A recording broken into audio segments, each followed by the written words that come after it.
अस्सलाम वालेकुम स्टूडेंट। इस वीडियो के अंदर हम लोगों ने 9.1 का क्वेश्चन नंबर 5 को कंप्लीट करना है। ठीक है बेटा, बड़ा ही आसान क्वेश्चन है और ये इस एक्सरसाइज का लास्ट क्वेश्चन है। बेटा सबसे पहले क्वेश्चन को पढ़ते हैं, उसके बाद इसका सोल्यूशन स्टार्ट करते हैं। बेटा इसमें कह रहा है कि डायरेक्शन ऑफ एंगल्स, ठीक है, direction of the angle of the position vector B with a positive axis and the Y axis are the 30 and 60 respectively.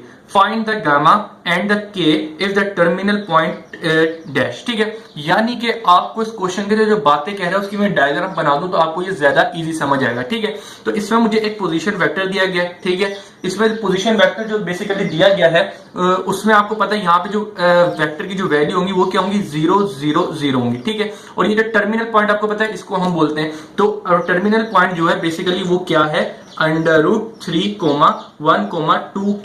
ठीक है बेटा, बेसिकली ये दिया है और कह रहा है ये जो वेक्टर है वो वेक्टर है बी। इसने खुद क्वेश्चन के अंदर कहा है कि ये वेक्टर ए बी इसका नाम दिया हुआ है। ठीक है, और साथ में कह रहा है कि एक्स एक्सिस का जो ये एंगल बना रहा है वो कितना बना रहा है, ये इसने लिखा हुआ है एक्स एक्सिस के साथ 30 बना रहा है। तो आपको पता है एक्स एक्सिस के साथ जो एंगल बन रहा होता है उसको हम क्या कहते हैं, अल्फा कहते हैं। ठीक है, और दूसरा वाई एक्सिस के साथ जो एंगल बन रहा है वो 30 बन रहा है, तो 30 एंड वाई एक्सिस के साथ जो बनता है उसको हम बीटा कहते हैं। ठीक है बेटा, ये जो बातें हैं जिसने दिया, अल्फा मुझे 30 दिया है और बीटा इसने मुझे 60 दिया है। ठीक है, अब कह रहा है कि ये जो जेड एक्सिस के साथ जो बन रहा है इसको गामा कहते हैं, ये गामा मालूम करके बताओ और इस वेक्टर के अंदर ये जो के आ रहा है वो के मालूम करके बताओ। सिंपल, आपने बस ये करना है।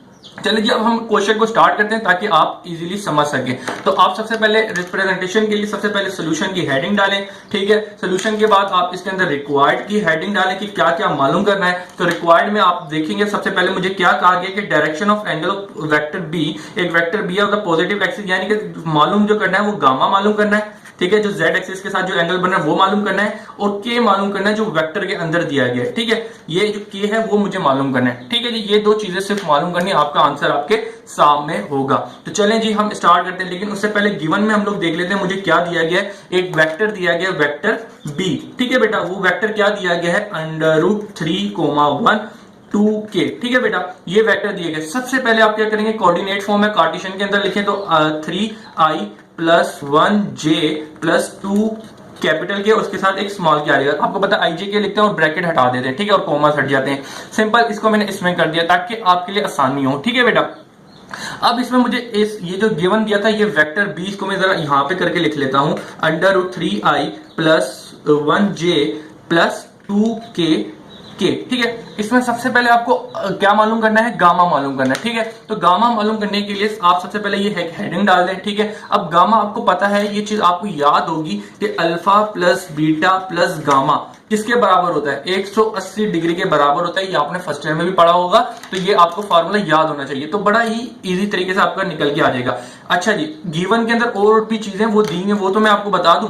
अल्फा क्या दिया हुआ है आपको, अल्फा आपको दिया हुआ है 30 डिग्री। ठीक है बेटा, और बीटा क्या दिया हुआ है, बीटा दिया हुआ है आपको 60 डिग्री। ठीक है, ये मैं बताना भूल गया था, इसको जरा लिख लें, क्वेश्चन में ही कहा गया ये 30 डिग्री और 60 डिग्री। अल्फा बीटा मुझे कैसे पता चला, इसने खुद कहा है कि एक्स एक्सिस और वाई एक्सिस, तो आपको पता है एक्स एक्सिस के साथ बिलोंग अल्फा करता है और वाई एक्सिस के साथ बिलोंग बीटा कर रहा होता है। ठीक है बेटा, जब भी मुझे पता चला अल्फा और बीटा है। चलिए जी सिंपल, अब ये तो दो वैल्यू इसके अंदर पुट करते हैं आप, तो ये बन जाएगा 30 plus 60 plus gamma is equal to 180। तो आपने इनको ऐड किया तो ये बन गया 90 plus gamma is equal to 180। अब ये प्लस का इधर जाके माइनस का हो जाएगा, तो ये आपके पास निकल के आ जाएगी वैल्यू 80 में से क्या 180 में से क्या, तो आपके पास 90 बचेगी। तो लाजा बेटा आप में से दो में से एक चीज तो आपने मालूम कर ली, गामा। Simple, that's all. अब आप मालूम करेंगे के। अच्छा जी बेटा, अब के कहां से मालूम करेंगे, के मालूम करने के लिए आपको एंगल जो फार्मूला यूज करना पड़ेगा वो करना होगा कि डायरेक्शन ऑफ कोसाइन।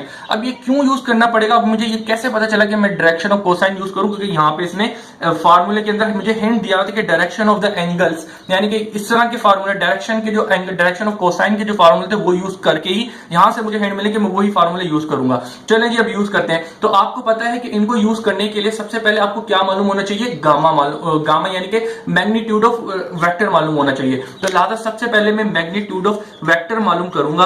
ठीक है, तो मैग्नीट्यूड लिख देता हूं, यहाँ पे ये शॉर्ट फॉर्म लिख देता हूं, मैग्नीट्यूड मालूम होना चाहिए। तो वेक्टर मुझे क्या दिया, ये। तो मैग्नीट्यूड मालूम करने का सिंपल सा ये फार्मूला जो मैं यहाँ पे यूज करूंगा, तो आप देख लेगा, इतनी बार हमने यूज किया तो मैं डायरेक्ट कर रहा हूं। तो जरा देखिएगा, √3 का स्क्वायर, ठीक है, प्लस 1 का स्क्वायर और प्लस 2 k का होल स्क्वायर। ठीक है बेटा, इसका स्क्वायर कर दिया। अब इसका सिंप्लीफिकेशन करें तो स्क्वायर से स्क्वायर कैंसिल हो गया, 3 प्लस 1 का स्क्वायर किया 1 और 4 प्लस के स्क्वायर आ गया। ठीक है बेटा, अब जरा इसको आगे लेके चलते तो ये आपके पास आ जाएगा 4 प्लस 4 के स्क्वायर। ठीक है, अब जरा इसको और आगे लेके चलते हैं तो जरा देखिएगा इनके अंदर 4 और 4 क्या है, कॉमन है, तो वो मैंने 4 निकाल लिया, तो अंदर 1 प्लस के स्क्वायर मेरे पास रह गया। ठीक है, अब जरा एक बात बताइएगा, ये जो स्क्वायर रूट है वो किसके ऊपर है, 4 के ऊपर भी है और इस ब्रैकेट के ऊपर ही है। जब ये स्क्वायर रूट इस 4 के ऊपर आया और 1 प्लस के का होल स्क्वायर है। ठीक है बेटा, ये अलग अलग कर दिया, तो स्क्वायर रूट ऑफ 4 क्या होता है, 2। ठीक है, सिंपल है, 1 प्लस के का होल स्क्वायर मैंने अलग